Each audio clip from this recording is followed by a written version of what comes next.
Desisyon na po, kuya. Gusto ko po talagang manalo kasi lalaban at lalaban po talaga ako. Hahamunin ko po talaga. Lahat ng yan dito lang sa PBB 8. Matapos ang paghaharap ni JC at Honey, Musta? What's up?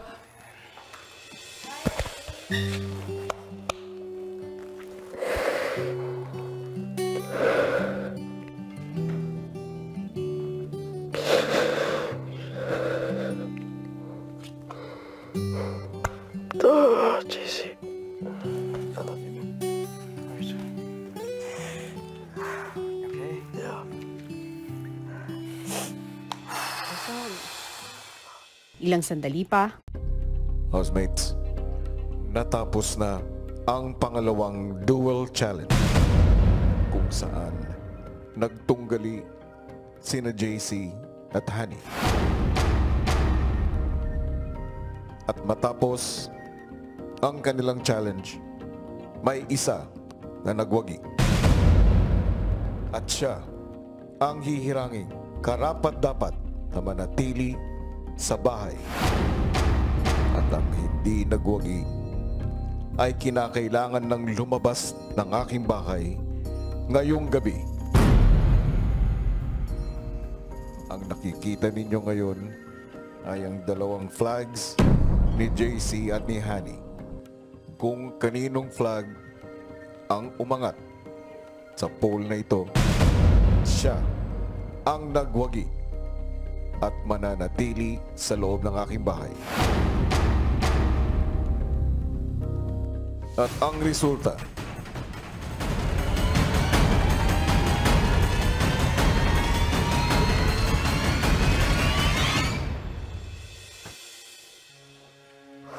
Suspended in the air, I hear myself breathing.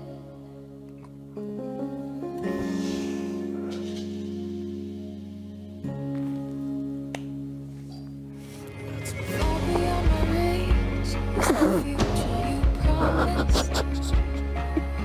Now what I never even had, I have every reason to miss, and I don't know where I'll find the strength to let you go. Only love ikinalulungkot ko, JC. Ikaw na ang lalabas ng aking bahay.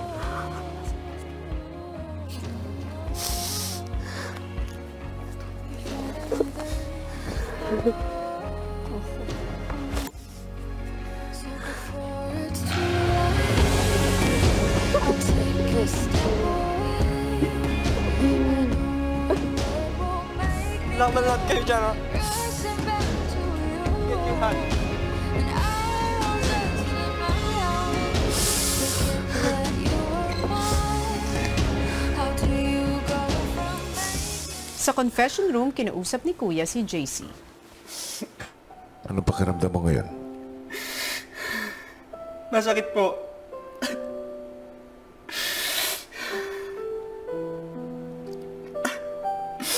Gusto ko sanang manatili dito sa bahay niyo kasi madami pa pong ipakita sa mga tao at sa lahat ng mga naniniwala sa akin. Pero hindi na pwede. Sana lang proud sila sa ginawa ko dito. Proud po ako na nakarating dito sa bahay niyo. Dahil big sabihin, lalo na kayo pong pumili sa akin. At alam kong nung pumasok ako dito, natupad ko yung pangarap na dala ko.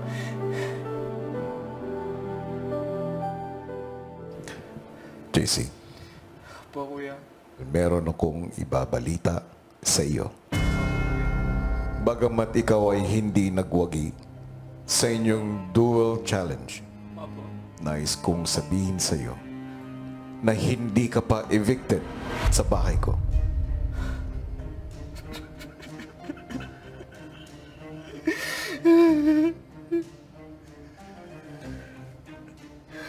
Ang mga kaganapan ang mga pangyayari, JC, ay bahagi lamang ng patuloy na pagsubok sa inyo, kayong mga housemates.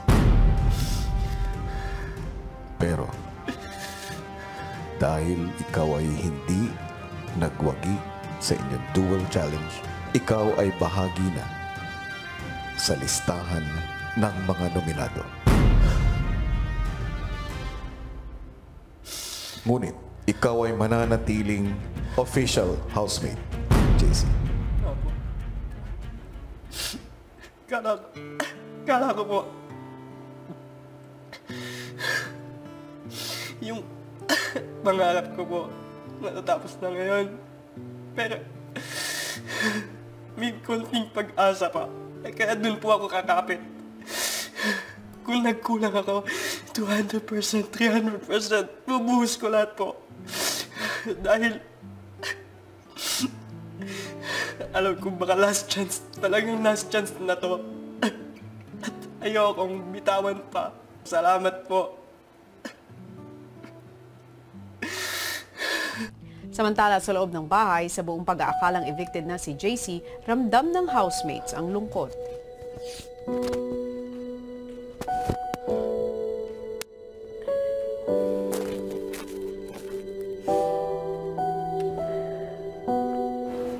Sobrang mixed talaga lahat ng emotions ko. It's a dream come true. It's impossible na I really did it. At the same time, I felt really down. I felt na parang I took away JC's dreams. He's been a real big brother to me. Ay, Diyos ko, Lord. Si Lord na bahala sa lahat. Basta gawin na lang natin. Pag sa atin. Pag hindi, iyak na lang. Dahil hindi ka nagwagi, hindi ka muna maaaring pumasok sa loob.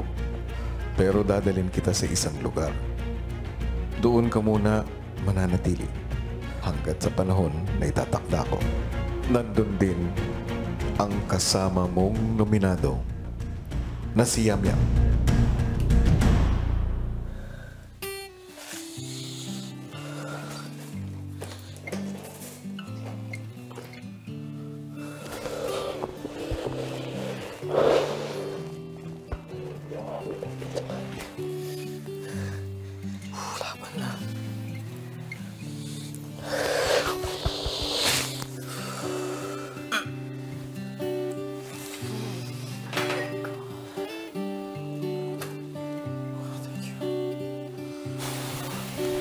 Gusto ka na.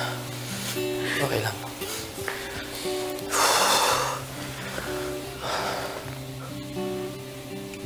Sino nakalaban mo? Honey. Ha? Honey.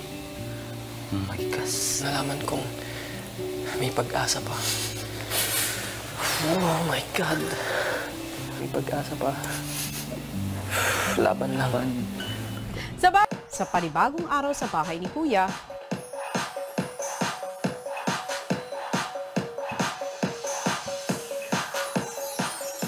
matapos gumising at habang nag-aalmusal sina Yamyam at JC, Akala mo tege ka na. Akala ko tegi na.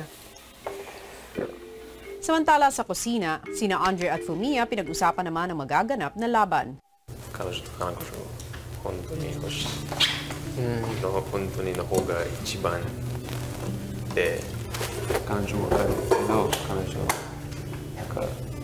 と彼女での方がいい絶対だってその今までのシチュエーションなるほどね。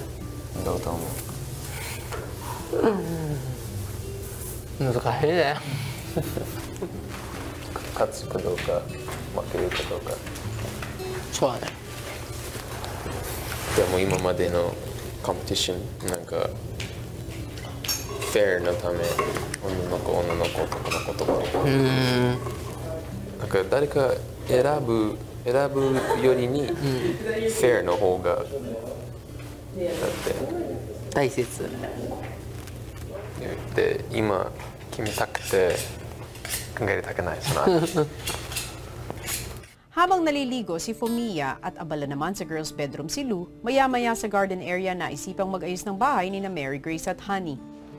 Okay. Ano to? Careful. Because I kinda... Akyatin mo nga, anak. Habang abala ang mga ito,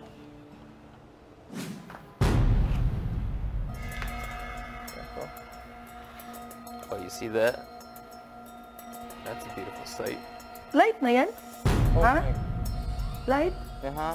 That... Oh, that's early.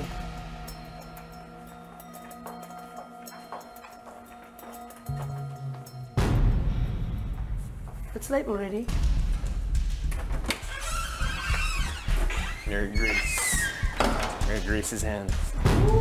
It's in Mary Grace's hands. It's in Mary Grace's hands.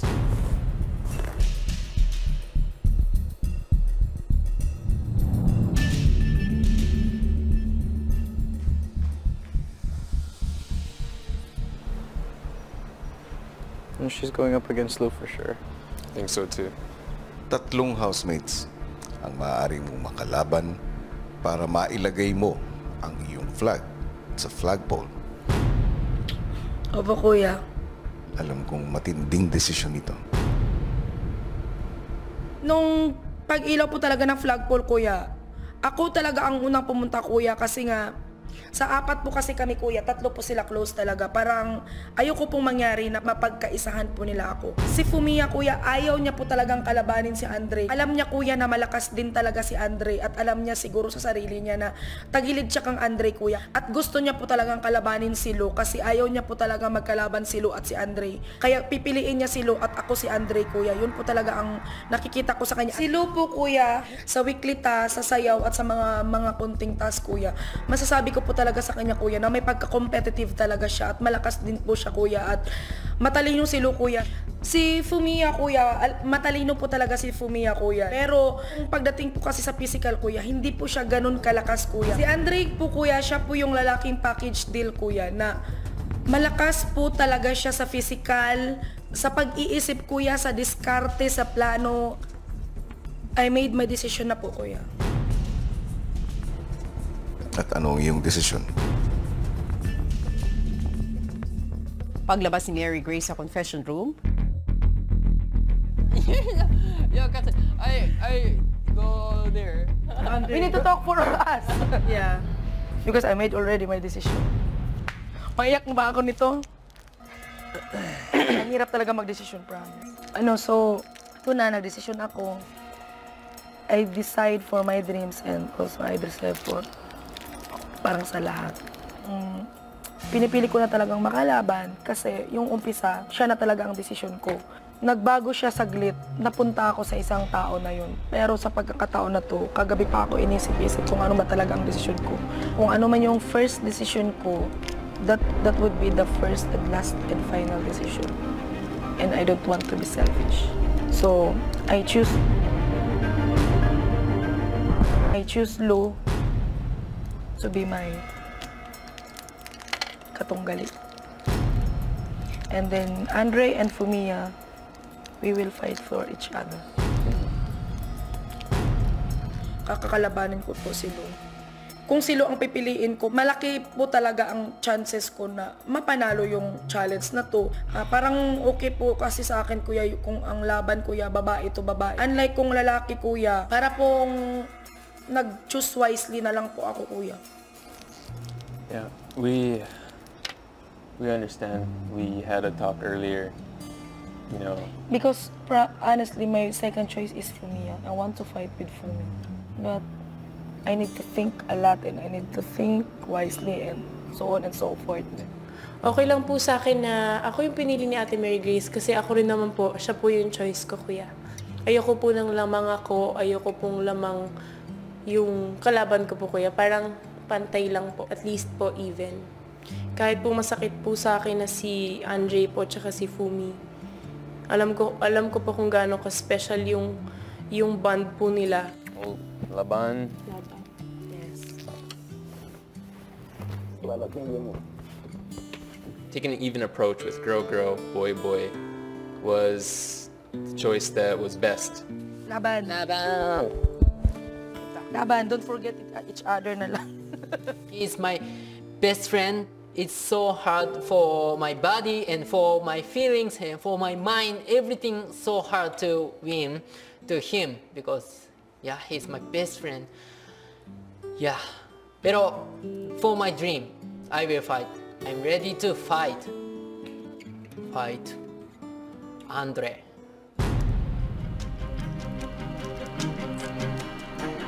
Habang naghihintay ng hudyat, sabay na naghanda sina Lou at Mary Grace para sa haharaping hamon.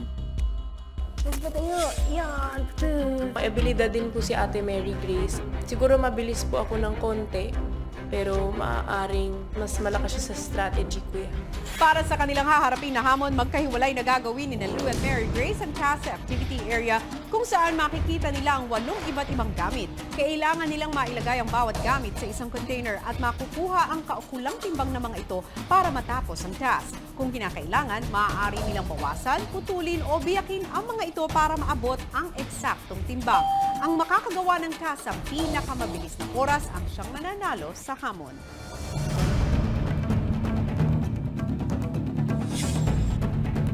Nakita ko po yung mga mabibigat na bagay po. Tulad nung kahoy, tsaka nung tiles, kuya. So, in-expect ko na sobrang mapapagod po ako. Magsisimula ang hamon mo in 3, 2, 1, go!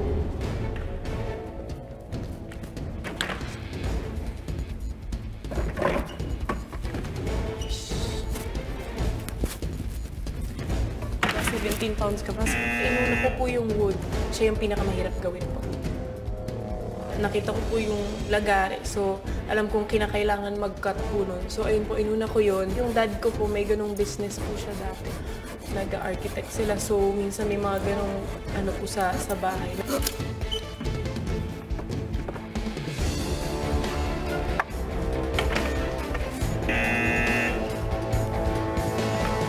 Kung si Lou nagsimula na sa mga kahoy, si Mary Grace naman styroblocks ang inunang timbangin. Hindi ko po talaga in-expect, kuya, ganun palang challenge. Hindi po ako nahirapan, kuya, sa bigat. Nahirapan po ako, kuya, kung ano po ang estimate ng pounds. Mas alam ko po yung kilos kaysa pounds po. Nagtitendera po ako dati, kuya. Kilos po yung ginagamit, so may idea po ako. Noon, nakita ko yung pounds. Hindi ko po siya alam kung paano i-convert sa kilos.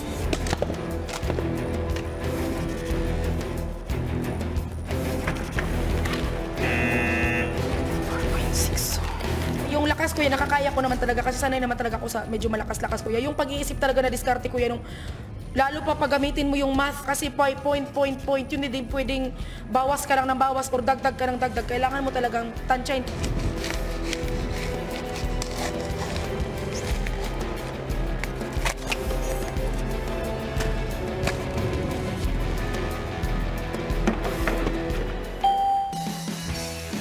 Kung tumama na si Mary Grace sa kanyang unang gamit, si Lou mukhang hirap pa rin. Ginoo! Ay.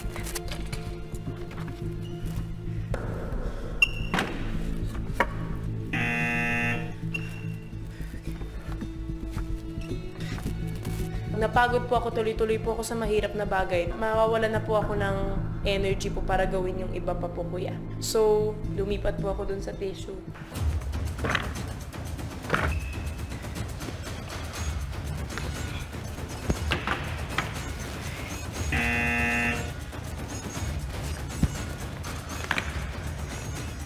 Tayo ko papayat.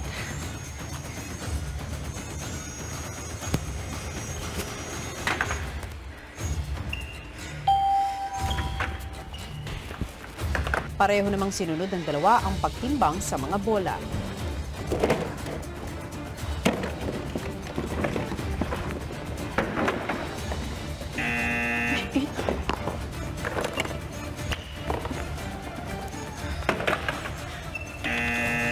At sa kanilang pangalawang subok, pareho nila agad nakuha ang tabang timbang.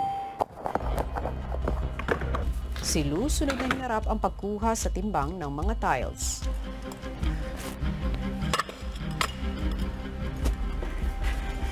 Ayoko na maging cut. Pangarap ko pa naman maging cut.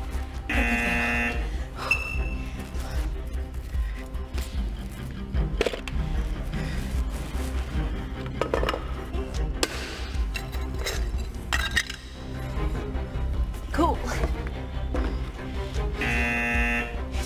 Positive lang po ako kanina. Basta po binigay ko po yung best ko, kuya.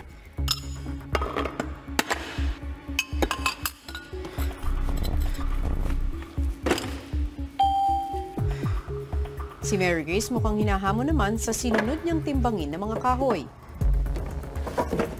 Talaga gusto ko ma-achieve yung pinakamadali na oras, pero nahihirapan po ako sa challenge. Oh my God. Hindi ko po talaga alam kung paano tansyahin. Tapos, yung pabalik-balik po kuya, nabitbit mo yung ano, parang hinihingal po ako. Maglalagari at maglalagari ka naman. Tapos yung kahoy, napakatigas talaga yung para ka talaga naglalagari ng matinding kahoy na kailangan mo talaga ng force talaga na ganun. Sa lagari talaga ako nahirapan kuya kasi doon talaga kuya parang in-apply ko lahat ng diskarte, pag-iisip at saka yung force at lakas talaga kuya kasi talaga ang pawis kuya parang binuhusan ng tubig, ang laki ng pawis ko. So naisip ko, na-challenge talaga ako kuya sa lagari.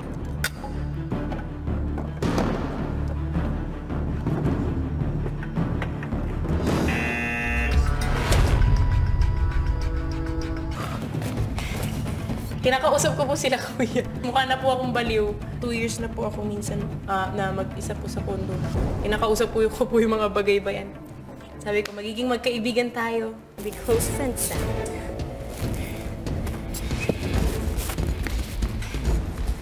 Sama.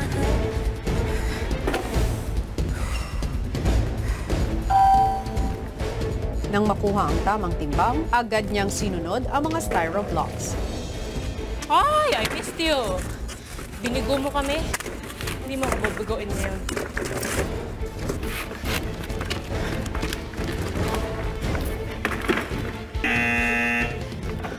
Parang iniisip ko lang na matagal ko na itong ginagawa. Tama lang itong ginagawa ko, yun lang. Kasi pag naniniwala ka, tuloy-tuloy lang yun until mangyari po. Like hook. Hey, Marley.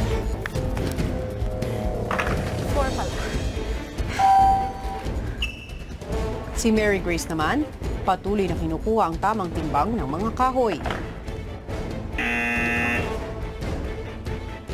Mahirap po siya para sa akin kuya. Doon sa pounds, hindi ko po talaga alam kung paano tansyahin.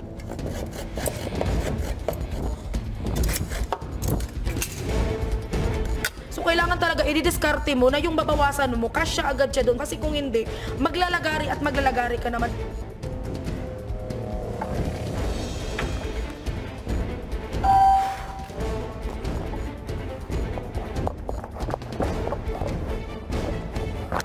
Si Mary Grace puspusan bilisan ang pagtimbang sa mga sumunod na gamit.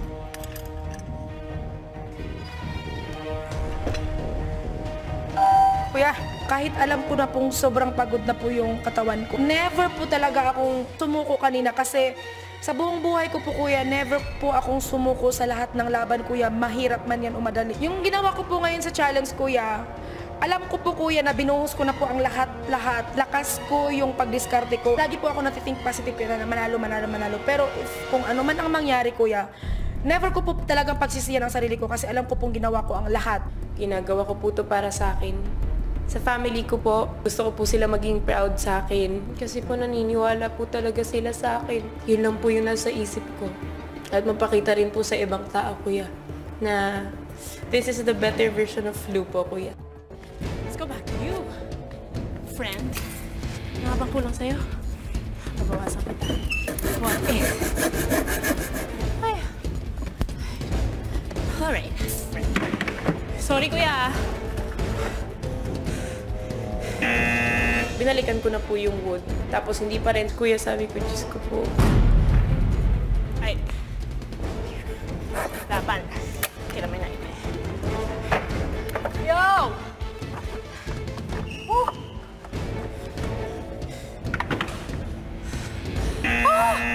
Dude, you are 17.2. Don't kid me.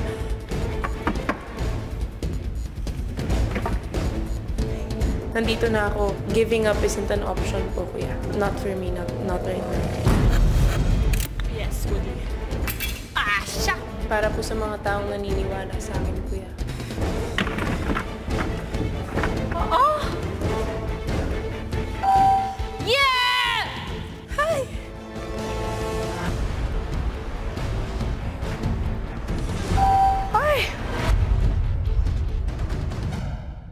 feel you. I feel you. Nawindang ako. I feel you. Kaya ba kayo? Diyos. Basta. Ay! Ilang sandali pa, isang anunsyo na ang ginawa ni Kuya. Housemates, Kuya.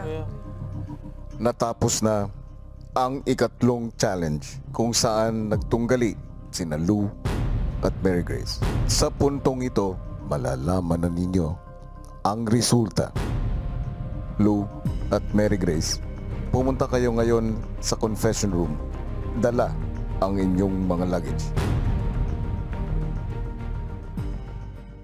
Pero, isa lang sa inyo ang babalik sa loob ng aking bahay. Cheesecake. I want you to stay, never go away from me. Yeah. Yeah. Oh my gosh. Uy. Bye. Love you. Bye-bye. Kita na sa labas. Bye-bye. Why did you have to leave me when you said that love would conquer all? Why did you have to leave me when you said that dreaming was as good as reality? Maria! Maria Labo! And now I must move on, trying to forget all Laban. memories of you. Bye bye. Love you. Love you all. Go of your love that has taught me. Natapos na nga ang ikatlong hamunan. Sino nga kaya kina Lou at Mary Grace ang mas mabilis na nakagawa ng hamon? Yan ang dapat nating tutukan bukas.